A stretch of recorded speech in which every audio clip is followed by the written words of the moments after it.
The Rock is calling out false reports. Also, some huge returns at TNA and some WrestleMania 40 surprises. We're talking about it right here on The Ango Show.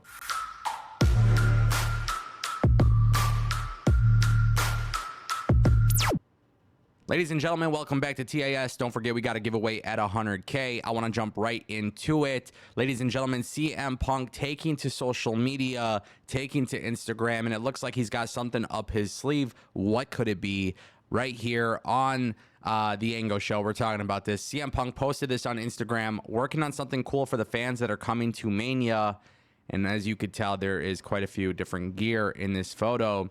Now, what exactly could CM Punk be working on? I think this is a very big and interesting question, considering that CM Punk has been injured. Now, also, what is very interesting is CM Punk has taken off that huge ass cast, or whatever you want to call it. I don't even know what it is. It's like a huge arm brace. Made him look like the Terminator, man. But he removed that. I don't think CM Punk is cleared. I don't think CM Punk is going to be wrestling at WrestleMania. But at this stage of the game, you never know. I feel like in pro wrestling, not just WWE, I think this applies everywhere. But I think a lot of times when people get injured, they come back and make this like superhuman recovery. And I think it's just because they try to lie and make it look like these people are actually out a lot longer than they truly are. So that way, when they do come back, it is far more impactful and just way more cooler. Like, I don't even know. Even Charlotte Flair was injured, and dude, like literally within weeks, Charlotte Flair is doing the most insane workouts, and she tore like every muscle in her leg. Like she tore her leg apart, dude, and she's literally working out like crazy. So I don't know if this is CM Punk teasing an in-ring return for WrestleMania. We know he's going to be on Raw before WrestleMania, obviously in Chicago. I said before, I would love for CM Punk to be at WrestleMania, be a commentator, or be the special guest referee. There is so many cool storyline elements that you can have if CM Punk is the one who has to count to 3, handing Drew McIntyre the belt. That would just be really outstanding storytelling. But if CM Punk is actually able to wrestle and be involved at WrestleMania, then I wonder if CM Punk would get inserted into the match. And personally speaking, I don't think that would be the way to go about it, because I think, CM Punk didn't win the Rumble. You gotta factor these things, right? He didn't win the Rumble. He didn't win the Chamber. He obviously got hurt. He was missing time. So I like the element of Punk being special guest referee. I just think it makes for a really cool story down the line when he inevitably comes back. Obviously, part of that speculation or fantasy booking that I'm having, I think really comes down to CM Punk being cleared, and then obviously Drew McIntyre re-signing with the company. But nonetheless, it looks like CM Punk is in fact doing some stuff. Ladies and gentlemen, we got to talk a little bit more about Matt Cardona coming back to TNA. What is happening here? Very, very interesting stuff. I don't want to spoil anything like crazy, but here's the deal, ladies and gentlemen. CM Punk is back in TNA. Now, we don't know if this is a long-term thing, but at the TNA tapings in Philadelphia, it appears that Steph DeLander was there. And we remember Steph DeLander from WWE NXT. She was known as Persia Pirotta. Then, for some reason, Matt Cardona got involved. And, hey, look, this is the thing. Him and Steph DeLander are absolutely killing it on the indie scene. There's a reason why Matt Cardona is called the indie god. Matt Cardona being back in TNA is great for TNA. Just remember, though, on this channel, we did talk about a report that came out about a week or two ago that Matt Cardona was signing with the WWE. So I wonder if this is just kind of like some last-minute booking, some last-minute stuff, temporary stuff. Especially with TNA, I do not get in love with the idea of people being there long-term, because some people do sign and just show up for a little bit. Recently, Subculture was removed from the roster, and just like, Bully Ray was removed from the roster. And it's not like people are signing full-time deals with the company, and that is something that you do have to consider. You have to keep that in mind.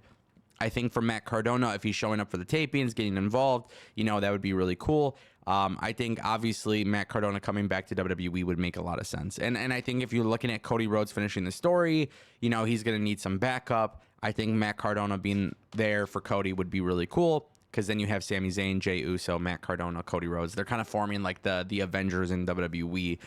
That would immediately put Matt Cardona up in a top spot. I do think it happens inevitably, but for now, we can expect to see him on TNA for the tapings. Now, Again, this is just the tapings. TNA runs tapings, every so often. We saw Naomi appear in WWE and then still appear in TNA technically because of the way it was taped. And I think if WWE were to come to agreement with Matt Cardona, you could probably see the same exact thing. Now, obviously, I'm very excited to see how TNA goes about this because Matt Cardona is a great talent, but also I just have to live with the fact that this is more than likely not permanent. And sometimes that is kind of annoying because there's a lot of cool talent that show up in TNA. The problem is they don't stay in TNA long term.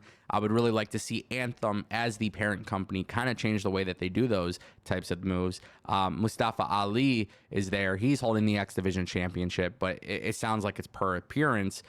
Same thing with Nick Nemeth. So obviously, I like the long-term stuff a little bit more. For TNA, though, this is something that does make them a little bit different from WWE and AEW. Look at AJ Francis, formerly known as Top Dollar. He's working, TNA and MLW and NWA. Like, he's doing a lot of stuff, too. So just keep that in mind. Ladies and gentlemen, we'll keep it moving to the final story. The Rock, yes, you may have seen a glimpse earlier, but The Rock is firing back.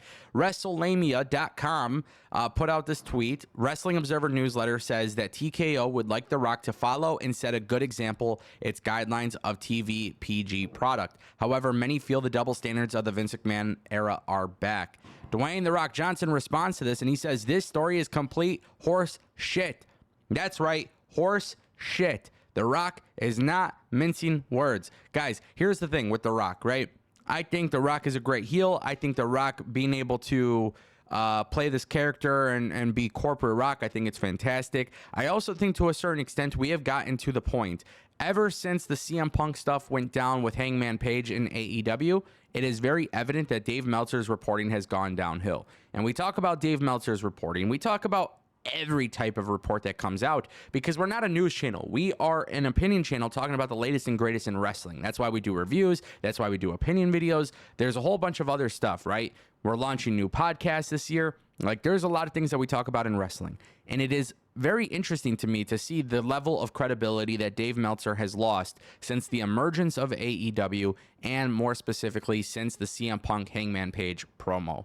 I feel like Dave has been completely wrong in all aspects of the business. I really think if you really want to look specifically into it, I think Cody Rhodes leaving AEW was a real game changer in terms of the way Dave Meltzer reports. And unfortunately, I think with Dave, historically speaking, he's obviously a legend in wrestling journalism. But I think at the same time, too, when you have The Rock coming out and calling your reports horseshit, I think that's a big deal. And I think this is not the first talent to do that, obviously. I think we need to acknowledge that. I really do think we need to acknowledge that. I think we need to have that conversation with people about the fact that you can't just report whatever you want. Even the other day, Ronda Rousey's talking about stuff, and you got people coming out, and Sean Ross Sapp coming out and being like, hey, from people I'm talking to, like, this doesn't seem to be accurate, and like, I think accuracy matters and just obviously having the right intentions. And I don't know if Dave is being fed wrong information or whatever it may be. But ultimately, at the end of the day, I would say this. The Rock letting everybody know that the report is horseshit. Is it character? Is it not? I don't know. But ultimately, I do think it's important that we acknowledge that, these types of reports, they're coming out a little too frequently. Ladies and gentlemen, this is the Ango Show. Thank you for watching.